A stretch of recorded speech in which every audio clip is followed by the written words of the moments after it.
ओम नमो भगवते वासुदेवाय। ओम नमो भगवते वासुदेवाय। ओम नमो भगवते वासुदेवाय। ओम नमो भगवते वासुदेवाय। ओम नमो भगवते वासुदेवाय। ओम नमो भगवते वासुदेवाय। नारायणं नमस्कृत्य नरं चैव नरोत्तमं देवीं सरस्वती व्यासं ततो जयमुदीरयेत्। नष्टप्रायेषु अभद्रेषु नित्यं भागवत सेवया भगवती उत्तमा श्लोके भक्तिर्भवति नैष्टिकी। ओम अज्ञानतिमिरान्धस्य ज्ञानाञ्जनशलाकया चक्षुर्मीलितं येन तस्मै श्रीगुरुवे नमः। श्रीचैतन्यमनोभीष्टं स्थापितं येन भूतले स्वयं रूपः कदा मह्यं ददाति स्वपदान्तिकं। वन्देऽहं श्रीगुरु श्रीयुतापतिकमलं श्रीगुरून् वैष्णवांश्च श्रीरूपं सागरजातं सहगण रघुनाथान्वितं तं सजीवं साद्वैतं सावधूतं परिजनसहितं कृष्ण चैतन्यदेवं श्रीराधा कृष्णपादान् सहगण ललिता श्रीविशाखान्वितांश्च। हे कृष्ण करुणा सिंधु दीनबन्धु जगत्पते गोपेश गोपिका कांता राधा कांत नमोस्तुते। तप्त कांचन गौरांगी राधे वृंदावनेश्वरी कृष्णभानुसुते देवी प्रणमामि हरिप्रिये। वाञ्छाकल्पतरुभ्यश्च कृपा सिन्धुभ्य एव च पतितानां पावनेभ्यो वैष्णवेभ्यो नमो नमः। जय श्री कृष्ण चैतन्य प्रभु नित्यानंद श्री अद्वैता गदाधर शिवास आदि गौर भक्तवृंदा। हरे कृष्णा कृष्णा कृष्णा हरे हरे हरे राम राम राम हरे हरे। हरे कृष्णा कृष्णा कृष्णा हरे हरे हरे राम राम राम हरे हरे। हरे कृष्णा कृष्णा कृष्णा हरे हरे हरे राम राम राम हरे हरे।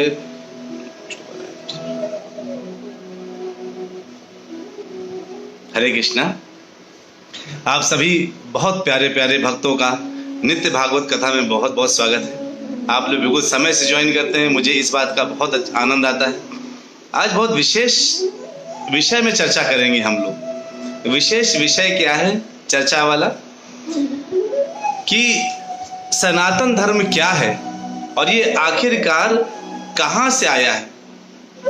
और इसके लिए भगवान ने तपस्या और आत्म संयमता के लिए कौन सा उन्होंने अवतार लिया था।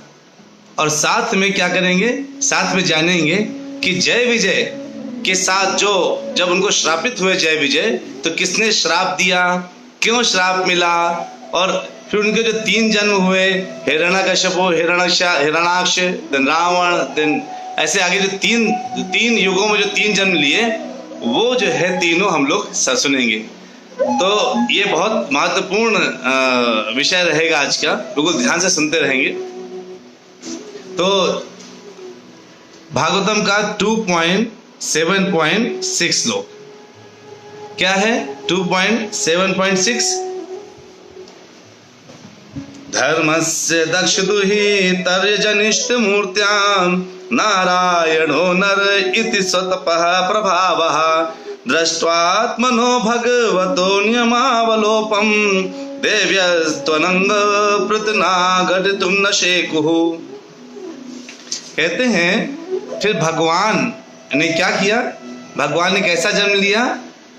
उन्होंने अपनी तपस्या तथा आत्म संयम की विधि प्रदर्शित करने के लिए कि तपस्या कैसे करना चाहिए, आत्म संयम कैसे रहना चाहिए, इस विधि को बताने के लिए भगवान ने क्या किया, धर्म की पत्नी तथा दक्ष की पुत्री मूर्ति के गर्भ से नर तथा नारायण जुड़वों के रूप में जन्म लिया। तो हम उनको नर नारायण बोलते हैं, है ना। नर तथा नारायण जुड़वों के रूप में उन्होंने जन्म लिया। कहते हैं कामदेव की सखी जब उन्होंने तपस्या करके सिखाना चाहते थे, बताना चाहते थे, तो क्या होता है जब आए यहाँ पर भगवान नर नारायण रूप में, तो यहाँ पे जैसे ही आप योग करने लगेंगे तपस्या करने लगेंगे, साधन ये सब अपनाने लगेंगे ना, तो वहां देवताओं को खलबली मच जाती है। उनको लगता है कहीं ऐसा ना हो कि आ करके क्या करे, बाद में कुछ इंद्रासन मांग ले। ऐसा ना हो कि बाद में हमारे इंद्र को, हमारे आसन को झपट ना ले। देवता बड़े चालाक होते हैं। जैसे ही कोई तपस्या करने लगता है तो देवता कहते हैं कि जाओ जाओ, और किसी बड़ी सुंदर सी जो है अप्सरा को भेज देते हैं पुरुष के पास कि जाओ तुम देख लो एक बार जा करके। अब सुंदर सी अप्सरा जब कामदेव की जो सखियां थी वो आई नर नारायण के पास, और स्वर्ग की सुंदरियां इंद्र के कहने पर वो भी आई। जब आई तो उन्होंने व्रत भंग करने की कोशिश करी, और जब ये व्रत में बैठे थे, ऐसे तपस्या में लीन थे, उस वक्त क्या हुआ, जब उन्होंने आकर के भंग करने के लिए प्रयास किए और जब देखा अरे भगवान के अंदर तो हमसे ज्यादा सुंदर सुंदर स्त्रियां नजर आ रही हैं, सुंदर सुंदर सखियां नजर आ रही हैं, इतना सुंदर जो है बालाएं, इतनी यानी इतनी अप्सराओं से बढ़कर सुंदर अप्सरा नजर आ रही हैं। तो फिर तो बहुत जो है, और वो सुनकर के उनको शर्म आने लगी और उनको भंग नहीं कर पाई।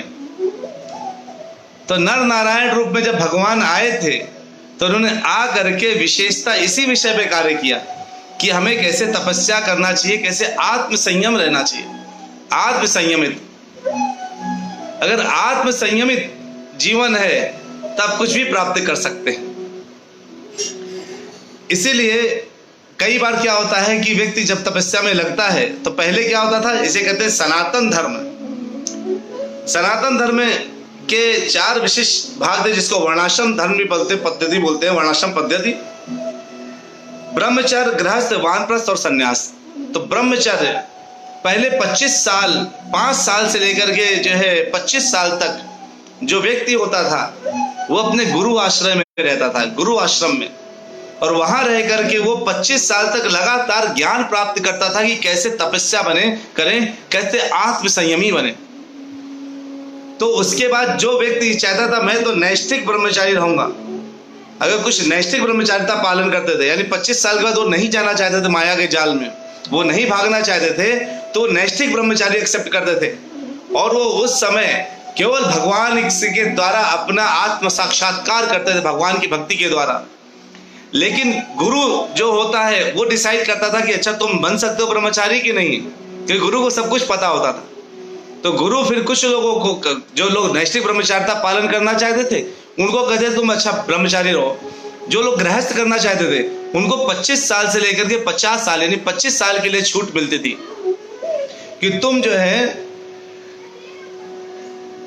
प्रभु जी ने पूछा है प्रभु जी दुख का वास्तविक कारण क्या है, लेंगे प्रभु जी आज इसका जरूर लेंगे। तो कहते हैं कि 25 साल तक वो गृहस्थ जीवन पालन करता था, और 25 साल गृहस्थ जीवन के लिए उस वक्त उसके पुत्र हो जाना चाहिए, पुत्र बड़े हो जाना चाहिए, और पुत्रों को भगवान की भक्ति कैसे करें ये ज्ञान मिल जाना चाहिए। ये ज्ञान जो है मिल जाता था पुत्रों को, और उस तरह से जाकर के भी वो 50 साल की उम्र में जाकर के वो वानप्रस्थ जाते थे। वानप्रस्थ मतलब ये नहीं कि जंगल चले गए, वो घर से दूर हो जाते थे, अपनी स्त्री से दूर रहने की आदत डालते थे।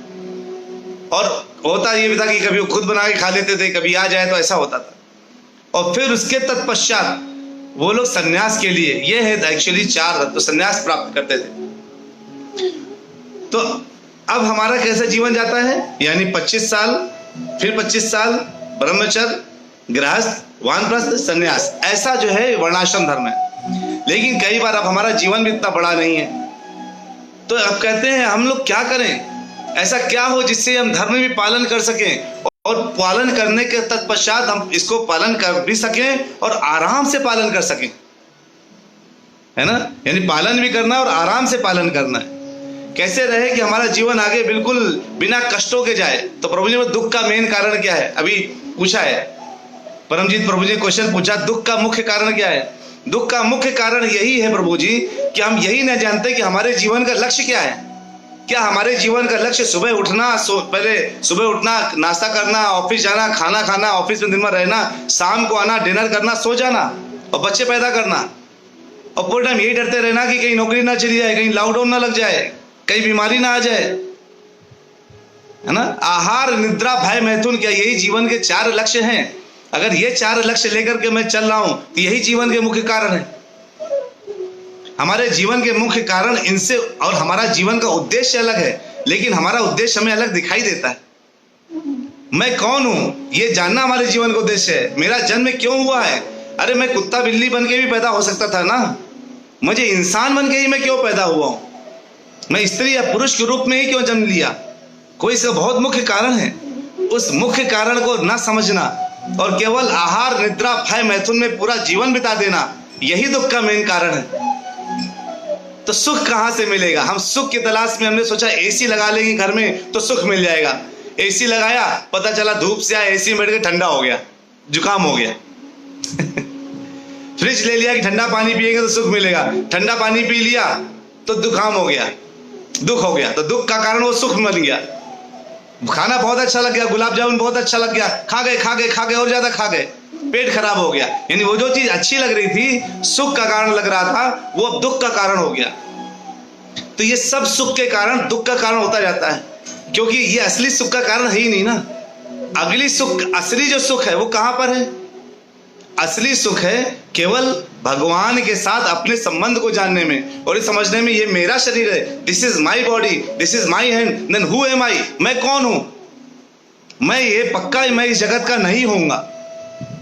अगर मैं इस जगत का होता, तो मैं कभी भी भगवान के साथ अपने संबंध को स्थापित करने में इतना आनंद प्राप्त नहीं होता। यानी मैं इस जगत का नहीं हूं, लेकिन मैं अपने आप को इस जगत का मान बैठता हूं, क्योंकि भगवान की बहिरंगा शक्ति माया देवी, दुर्गा देवी हमें कहती रहती है, अरे तुम यही के हो, तुम यही के हो।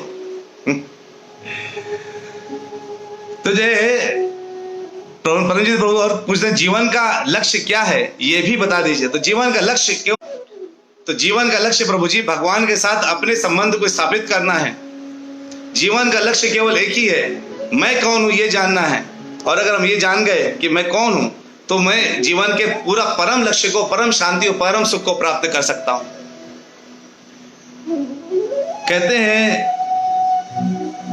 कि जब व्यक्ति ब्रह्मचारिता धारण करता है तो स्त्री से दूर हो जाता है, तो स्त्री बंधक का कारण बन जाती है। स्त्री क्या होती है? बंधन का कारण बन जाती है। और वो बंधन का कारण, ऐसा बंधन कौन सा? कहते नहीं मैं तो कोई बंधा नहीं, मैं तो जो है शादी हो गई, मैं आराम से खाता पीता हूं। बंधन यही है कि आपको लग रहा है कोई बंधन नहीं, और आप पूरे परिवार को पालन पोषण के लिए लग गए हैं लगातार, यही बंधन है। तो स्त्री का कारण मतलब स्त्री हुई मतलब शादी हुआ, शादी होगा तो बच्चे होंगे, बच्चा होगा तो घर लेना पड़ेगा, कार लेनी पड़ेगी, परिवार सब कुछ संभालना पड़ेगा, तो अन्य कार्य कब करेंगे? तो प्रभुपाद जी ने इसको इतना आसान कर दिया हमारे लिए। कहते तुम घर में रहो और घर को मंदिर बना दो। सारे भक्त जितने हैं, जितने परिवार के सदस्य हैं, वो भगवान की भक्ति में लग जाएं। अगर भगवान की भक्ति में लग गए तो घर मंदिर हो गया, घर गोलोक हो गया, है ना। दिनेश चंद्र प्रभु ने बिल्कुल श्लोक भी लिख दिया उसका, देखिए कितना अच्छा लिख दिया उन्होंने। तो इसलिए घर को मंदिर बनाने का सबसे बड़ा साधन क्या है? हमें भगवान के साथ अपने संबंध को स्थापित करना, ये जानना कि मेरे जीवन का लक्ष्य क्या है। एक बार जय विजय नामक द्वारपाल भगवान की सेवा में लगे हुए थे। भगवान की सेवा में लगने का मतलब क्या हुआ? जैसे आपके गेट कीपर होते हैं ना, वो गेट में बैठे रहते हैं, तो कभी कोई आता है कभी कोई आता है, तो वो एंट्री करते रहते हैं, और किसको जाना है किसको नहीं जाना वो रहता है। अब वो तो बैकुंठ लोक के द्वारपाल थे, बैकुंठ लोक के द्वारपाल, तो वहां तो इतना आवागमन ज्यादा होता नहीं था लोगों का आना जाना, तो बेचारे ऐसे खड़े रहते थे बोर होने। अब सोचिए अगर आपको एक ऐसी सर्विस दी जाए जिसमें आप लगातार बिल्कुल एक ही काम करना है, एक ही जॉब में लगे रहना है, और 1-2 साल नहीं सदियों आप कहेंगे अरे प्रभु जी जॉब चेंज करना है तो मुझे बस बोर हो गया। लेकिन जय विजय भगवान का दिन भर नाम नारायण नारायण नारायण नारायण नारायण नारायण करते करते अपना समय पास किया करते थे। और इस तरह से पास करते थे, तो कभी उन्होंने ऐसा नहीं सोचा कि मेरे जीवन में ये कभी ऐसा, कभी भक्त के जीवन में भी उल्टा हो जाता है। तो भक्त सोचता है मेरे जीवन में ऐसा क्यों हुआ? ये हमेशा भगवान की इच्छा मानना चाहिए।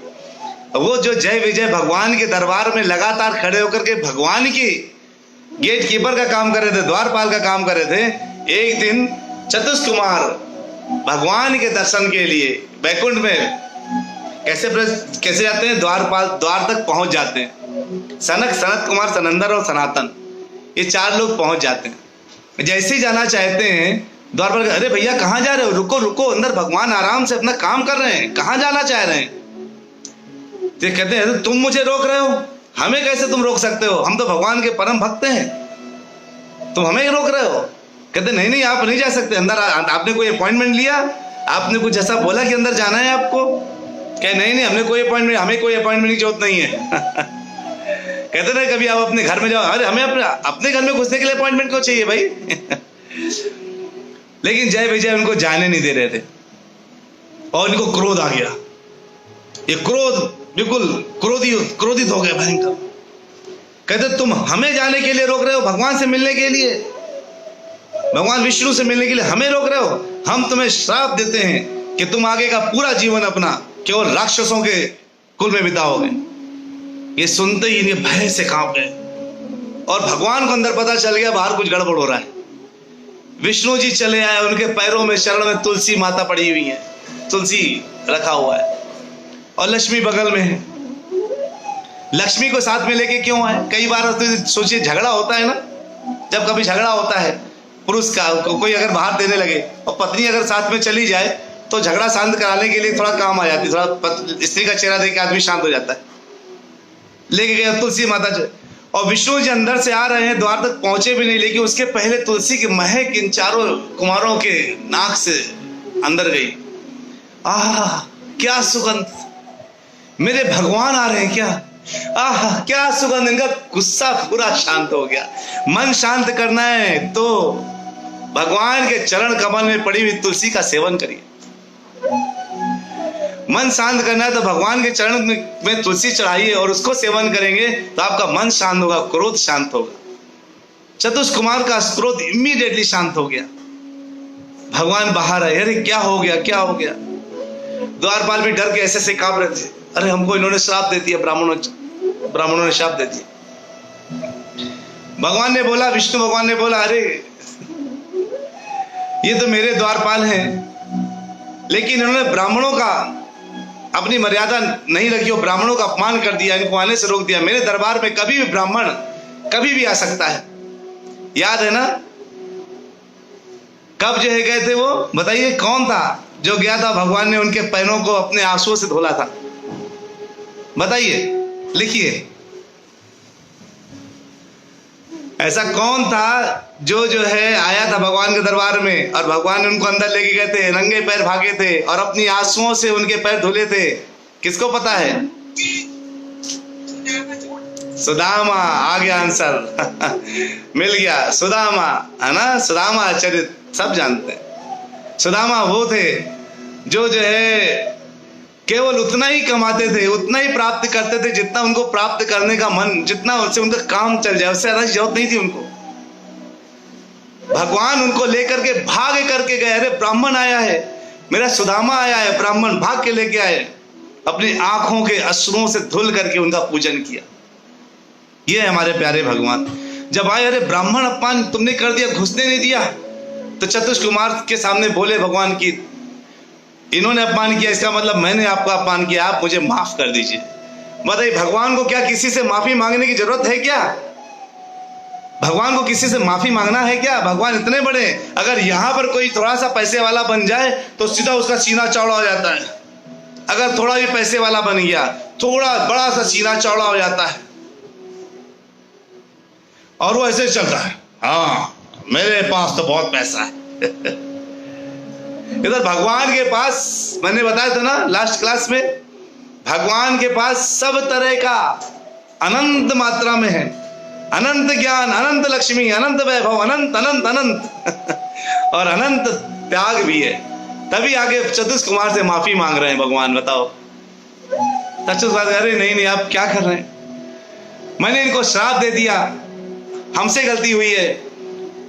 लेकिन भगवान कहते सब कुछ मेरी इच्छा से होता है, आप बताइए।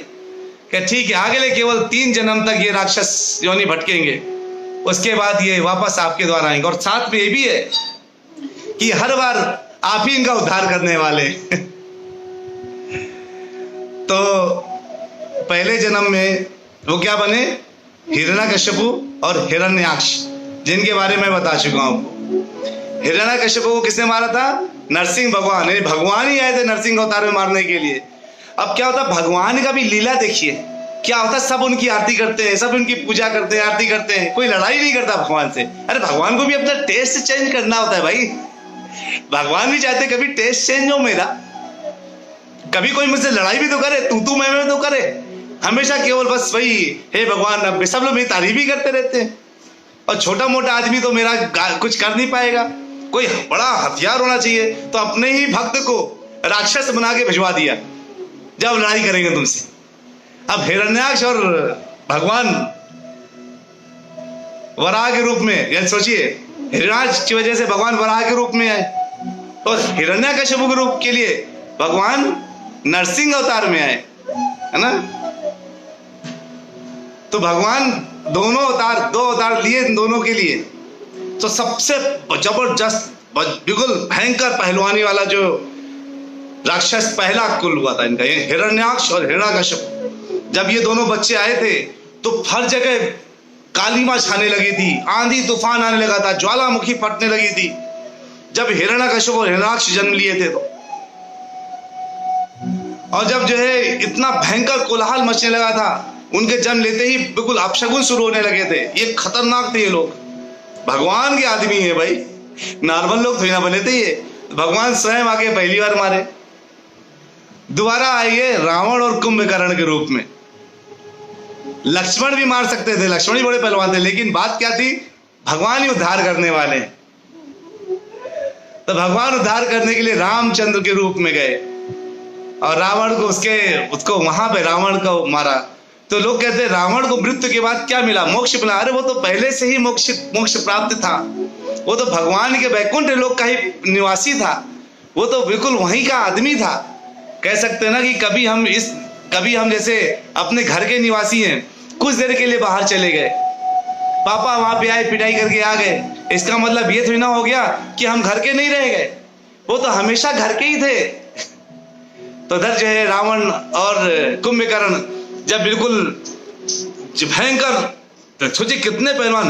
रावण जब चलता था, चलत दशानन डोलत अवनी, जब दशानन चलते थे ना, जब रावण चलता था तो धरती हिलती थी, कांपती थी।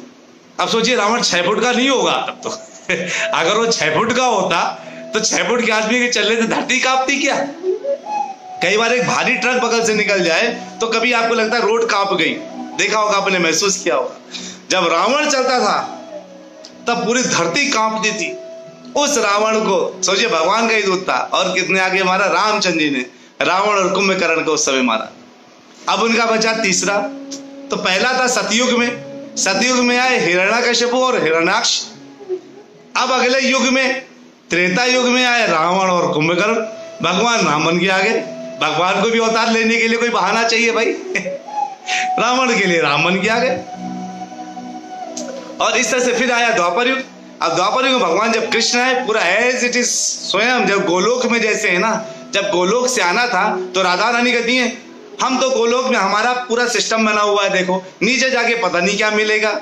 जैसे आजकल की पत्नियां बोलती देखो यहाँ पे कानपुर में या लखनऊ में या बेंगलोर में तो मेरा पूरा सेटअप बना हुआ है, अब आप कह रहे हो कि मुंबई चलने के लिए, वहां पे पता नहीं क्या होगा। तो पति समझाता है अरे देखो बिल्कुल ऐसा ही घर मैंने मुंबई में खरीद रखा है, समझा करो प्रिय, ऐसे ही घर मैंने कानपुर में खरीद रखा है, समझा करो। ऐसे भगवान कृष्ण ने बोला अरे राधा रानी चिंता ना करो, जो सेटअप यहाँ पर है, जो गौएं यहाँ पर है, जो यहाँ पर गोवर्धन है, जो यहाँ पर पूरा सेटअप है, एज इट इज, जो मेरे पार्षद हैं, हम सब एज इट इज नीचे जाएंगे धरती में। इसलिए कहते हैं वृंदावन ब्रिज का जो ब्रिज जो है वो आध्यात्म की जगह है, भौतिक जगह में नहीं आता, वो भौतिक जगत में नहीं आता, वो आध्यात्म जगत का हिस्सा है वो वृंदावन, मथुरा, बरसाना। भगवान पूरा गोलोक का हिस्सा उठा के यहाँ रख दिए थे। तब राधा रानी तैयार हुई थी आने के लिए, यहाँ पर आए। और शिशुपाल और दंत वक्र, तो जय बजय लास्ट वर्ड क्या बचा, शिशुपाल और दंत वक्र का। और तीनों में ये इन्होंने बोला, भगवान विष्णु ने बोला जब चतुष कुमार से क्या आपने श्राप दिया, और चतुष कुमार ने बोला आप ही इनका उद्धार करेंगे। भगवान कहते हैं हाँ मैं इनका उद्धार करूंगा, और मुझे पता है कि ये अपने तीनों जन्म में केवल मुझे याद करते रहेंगे, ये मुझे नहीं भूलेंगे। तो सोचिए हिरण्याकश्यप दिन भर क्या सोचा था, नारायण नारायण को मैं देखता हूं, नारायण सुबह सोता तो नारायण शाम को, सुबह जगता था तो नारायण, शाम को सोता था तो नारायण, लगातार नारायण नारायण बोलता रहता था। आने तो नारायण, उसको लगता ना, लेकिन क्या था, विषमता थी, अलग स्वभाव से था, भगवान से कैसा था, वैर भाव था, वैरी भाव में था, दुश्मनी के रूप, इसलिए उसको भगवान के हाथों मरना पड़ा। लेकिन याद लगा था जो रावण था, राम राम, रावण पूरे टाइम राम राम करते रहे, 100% राम राम करते रहे, और राम राम करते करते जो है वो चले गए। और इधर जब शिशुपाल और दंतवक्र, शिशुपाल को था कि जब जो है, जो इसके हाथ, जिसको गोदी में आएगा उसके 4 हाथ से पैदा हुआ था शिशुपाल, क्या जिसके हाथ में आते ही इसके 2 हाथ गायब हो जाएंगे, वही इसके मरने का कारण होगा। पता चला कृष्ण भगवान गए, गोदी में लिया, हाथ गायब, पता यही मारेंगे। भगवान ने कहा 100 गलती माफ करूंगा। अब ये पूरे टाइम बचपन से लेकर के शिशुपाल भगवान का इतना बड़ा दुश्मन था, लगा था कृष्ण कृष्ण कृष्ण कृष्ण दिन भर करता रहता था, जैसे जय विजय वहां नारायण नारायण करते रहते जैसे जय विजय नारायण नारायण करते थे, ये कृष्ण कृष्ण करता रहता था।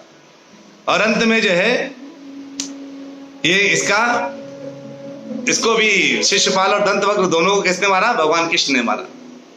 तो पहले को भगवान किस रूप में मारे, शुकर अवतार और यानी वराह अवतार और नरसिंह अवतार में, दूसरे जन्म में इन्हीं लोगों को मारा राम अवतार में, और तीसरे जन्म में आ रहे जब कृष्ण रूप में आए। तीनों ही फॉर्म में अपने भक्तों को, जब उनके भक्त हैं, जब इस राक्षस उसमें आए तो उन्होंने जो है, भगवान ने ही उनको उद्धार किया, और फिर वो फिर से बन गए, वहां जाके जय विजय बन गए, फिर से द्वारपाल बन गए भगवान की। आज भी द्वारपाल है ना।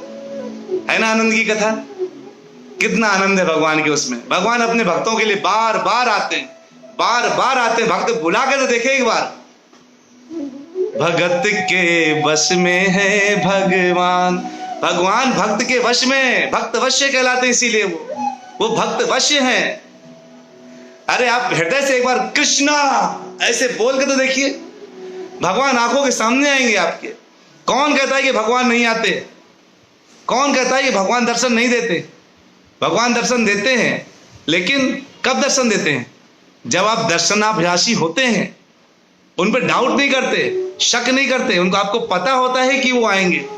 अरे कैसे नहीं आएंगे, आना ही होगा उनको, तो भगवान आते हैं और दर्शन देते हैं। मेरी आप लोगों से विनती है, देखिए हमारे जीवन का क्या है, पता नहीं कब चला जाएगा, अंतिम सांस कब आएगी पता नहीं हमें। कौन कह सकता है कि वो 70, 80, 100 साल तक जिएगा? कोई नहीं कह सकता कि अंतिम सांस किस दिन है, आज है, कल है, 1 हफ्ते बाद है, 1 महीने बाद है, कब है पता नहीं। एक व्यक्ति था, मैं आपको बताता हूँ रियल घटना, मेरा जानने वाला, कहता मैं तो 2021-22 करके 3000 चाहेगा तब तक मैं जीऊंगा, ऐसे बोला उसने। और 6 महीने बाद हार्ट अटैक आके मर गया वो। कैसे? यानी हमें पता नहीं है, उसकी मृत्यु हो गई, हमें पता नहीं कि हमारा अंतिम समय कब आने वाला है।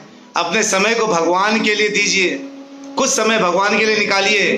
केवल आहार, निद्रा, भय, मैथुन 4 चीजों में अपना समय वेस्ट मत करिए। समय बहुत बलवान है, समय बहुत कीमती है, समय बहुत कीमती है। एक मिनट जो आप खर्च कर रहे हैं बिना भगवान के, बिना कारण का। कई लोग बैठ के केवल दिन भर टीवी देखते रहते हैं, और जो है दिन भर टीवी देखते रहते हैं, लेकिन उनको क्या मिलता है लास्ट में? केवल टीवी में जो नकली चीजें वो उनको मिलता रहता है। दिनेश चंद्र प्रभु जी हमारी भी तो कोई सेवा होगी प्रभु के लिए, कैसे और कब मिलेगी वो सेवा? फिर से आप कर रहे हैं ना प्रभु, कथा में आ रहे हैं, इतने बढ़िया बढ़िया श्लोका लिख रहे हैं, उसके मतलब बता रहे लोगों को, और क्या यही तो सेवा है?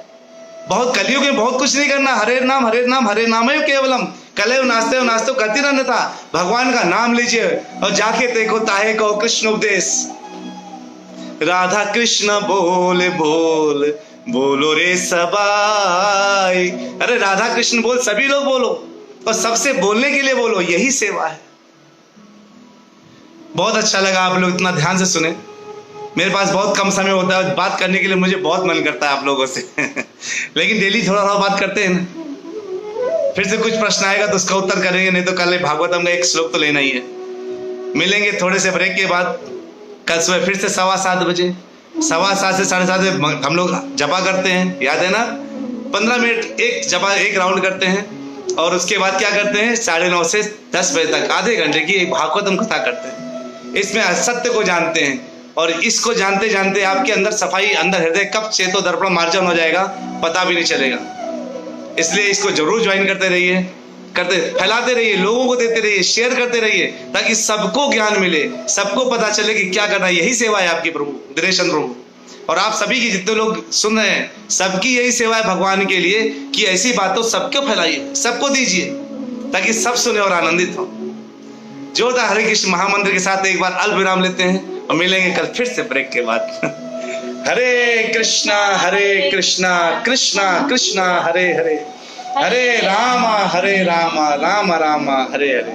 हरे कृष्णा। बहुत बहुत धन्यवाद आप लोगों का।